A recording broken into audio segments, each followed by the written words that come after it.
everyone, Beverly Sandoval with Dixieply San Antonio. Today we have a new product for spring that's going to lay all your gardening worries to bed. So let's get your gloves and make some cedar garden beds. That box isn't real heavy, but I decided to just drag it instead of trying to carry it on camera. Inside this kit is 4 posts, 8 rails, and 4 post caps with little dowels to pop right onto the post.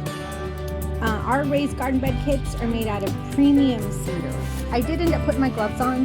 They are smooth, but I did get a splinter, so you might want to use your gloves. Like I said, they're S4S, but still, it's wood. There's splinters on there. Compared to other similar products in the market that use thinner 5/8 inch wooden rails, ours are 1.25 inches thick. They're almost double the size, so they do provide a durable product that's going to hold up.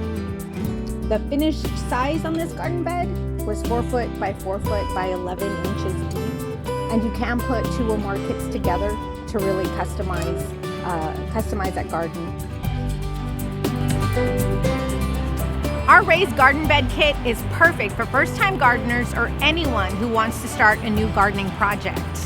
This raised garden bed kit is a great addition to any yard, deck, patio, or balcony. Please reach out to your friendly Dixieply representative to order yours.